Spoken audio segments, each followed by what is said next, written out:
standing in front of him, holding his feet, if Peynaud's going to land that right hand.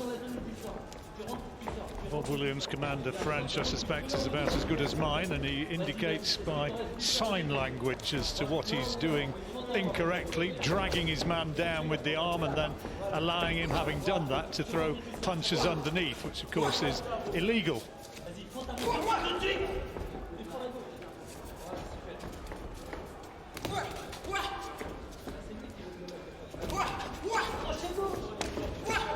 See, that's better now from Esserman.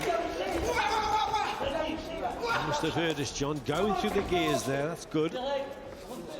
Yeah, letting the punches go.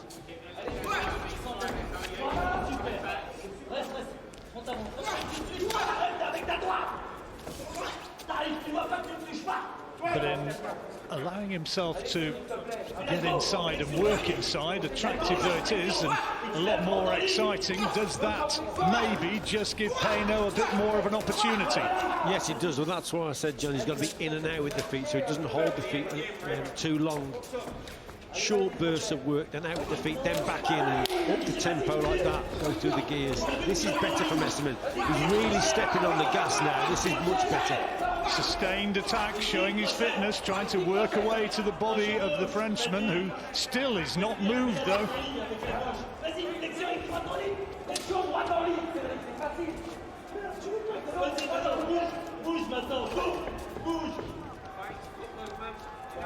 Esserman put quite a lot into that attack, and just taking maybe just a tiny bit of a breather having done so.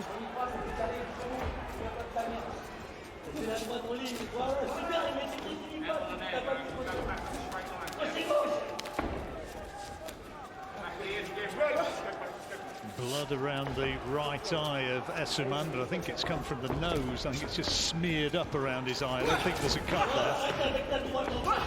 Esserman finishing in control, as he has been for much of this round. This has been his best round for some time. 8th round over, and that was a big one for Ekow Esserman. Yeah, that was a very dominant round indeed for Esserman. Went through those gears, didn't he? Put a lot into that. But there was one stage, maybe we're going to see it now, there was a really impressive sustained attack to the body. Yeah, kept the guard up well there, blocking that left hook, but worked well with his right up to the body. There's the shot there. Actually, that protector's a little bit too high, isn't it? So it's actually blocked the shot, if anything. Protector. But yeah, it was a sustained pressure, sustained attack from Esserman. A bit ragged himself, put a lot into it, but a good round. Abdominal protectors, they call them, don't they? That's a creative use of the word abdominal. I think it's certainly high. There's how Richie's got it, by 5 points with 2 rounds remaining.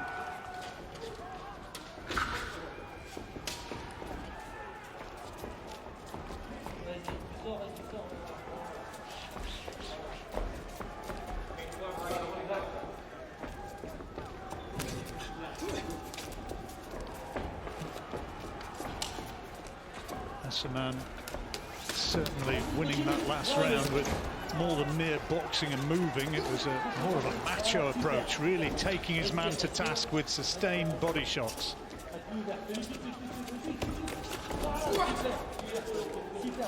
Peynaud starting quickly though in this 9th.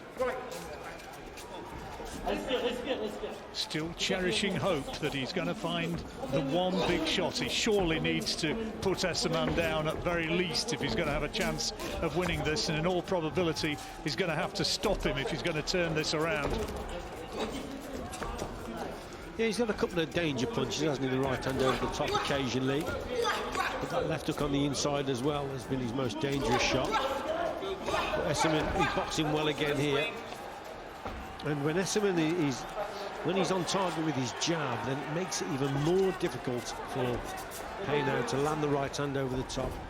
As he's thinking about it, there's a jab in his face, sharp and accurate, and Esserman's staying at range as well. That's the shot, that left hook. Yeah, that's where he's got to try and get him into reverse, and he doesn't throw it, does he? No. You know, he's Esserman looking to double up the jab and try and seize the initiative, control centre ring. that's good. Brought up a right uppercut inside.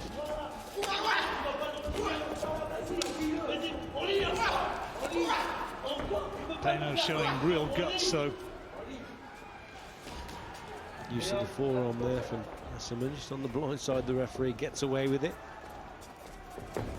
Peno is the type of opponent, John, you can't lapse in concentration against him.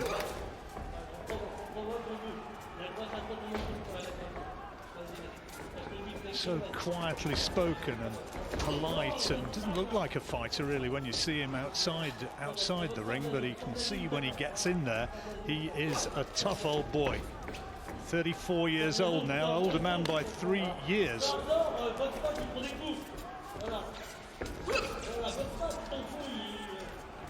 Lost his last fight, a 10-rounder against a Belgian back in January of this year.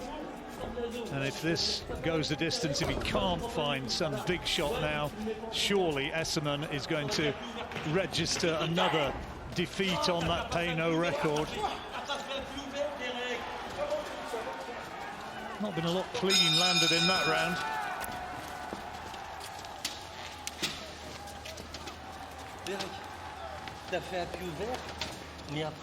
There is a little nick over the right eye of Cedric Peno, but a little bit of a blob of grease. Stopping that one. Bob Williams pointing out that the last round is coming up. Means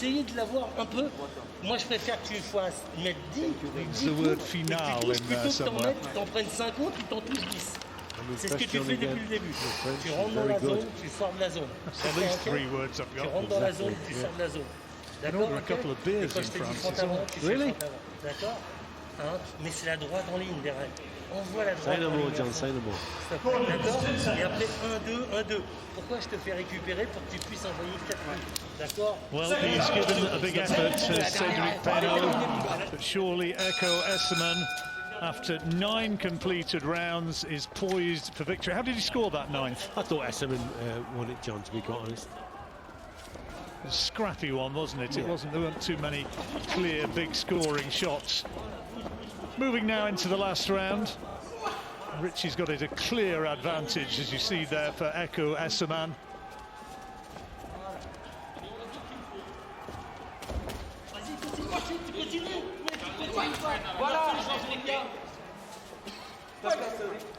His debut under the Queensberry banner. Promoters hopefully moving him on towards perhaps a British title shot before too long, assuming he gets the points verdict here. Good left hook to the body there from Esserman. He just felt it.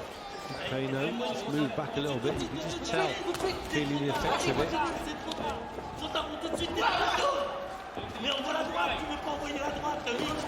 Oh, nice jab. That's a great jab from Esserman. Lovely.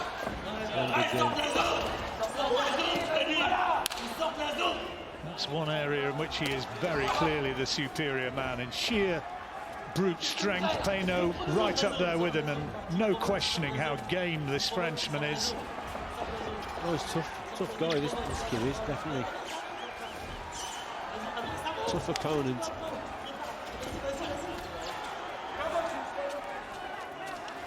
Second time Conor Benn fought Peno. He had him down on more than one occasion and boxed his way to a wide points win. Well, you can see if you get your tactics wrong against this fella, then he's going to be a handful. You've got to box him in a certain way. And that's lovely work there from Esserman. In and out with the feet, using his jab, better boxing. You stand and trade and hold your feet against this fella, it really brings him into it. And you can see how he gives good fighters problems. You've got to get your tactics wrong. Warm inside York Hall here tonight. I tell you what, if there are 1,000 people in here or more, it really would be warm.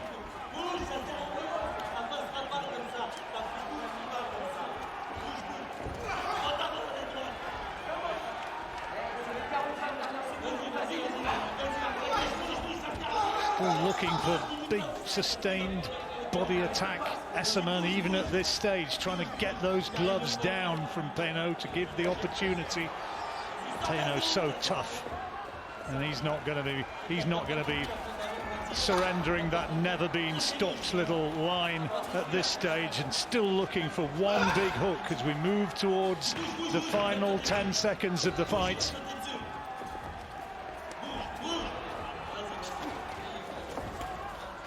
Ekuman resigned to the fact that it had to go the distance, and an appreciative touch of gloves between the two, that the man from Nottingham must know surely that he's done enough. Yeah, of course, he's won it comfortably for me. And, you know, it's a tricky fight, isn't it, against a tough opponent. He wanted to look really good tonight. Hasn't quite happened, but he's won it comfortably. But he hasn't looked absolutely brilliant, has he, at the end of the day? He's been against a tough opponent. He wanted to get the stoppage, and that was always a tough job to do, because this guy has never been stopped. Lovely jab there, worked well in the last round, did Esserman. Went through the gears in certain rounds and tested his opponent to the body. Was finished there with a nice left hook to the head. Yeah, overall, I'd be pretty pleased with that display, because it was against a tough opponent. And like I say, he hasn't looked absolutely outstanding, but he's won it, and he's won it convincingly for me. Judges' cards being totted up. Michael Alexander, Steve Gray and Marcus McDonnell, with the wise men standing or sitting, officiating and scoring this one, and the tallies now being worked out in front of us. Robert Smith, Secretary of the British Boxing Board of Control, representative of the IBF down there as well, and Thomas Schreiber patiently waiting for their deliberations, as ever, wanting to make sure everything is 100% right, particularly in a title fight. IBF European welterweight belt at stake here, the vacant title. Esserman knows that he's done enough, though. He's a happy man, and he's knowing really that this is merely confirmation, surely, which is going to come. I think he got it even, was it Richie, 9 rounds to 1 or thereabouts? No, I've got 98-93 I have, so... Well, it was a wide margin. And I think now we have got it. So the two fighters will be brought together centre ring by Bob Williams. Thomas Schreiber is poised, and I think now we can go to our Master of Ceremonies to find out how this fight has been scored. All yours, Thomas. Ladies and gentlemen, after 10 rounds of boxing, we go to the judges' scorecards. Judge Steve Gray scores it 100-90. Judge Marcus McDonnell scores it 98-93. And Judge Michael Alexander scores it 98-92. All in favor of your winner by unanimous decision. And now the IBF European welterweight champion, Echo the Engine Essuman. The engine kept ticking for 10 rounds and drove him to an emphatic victory. Echo Essuman's undefeated record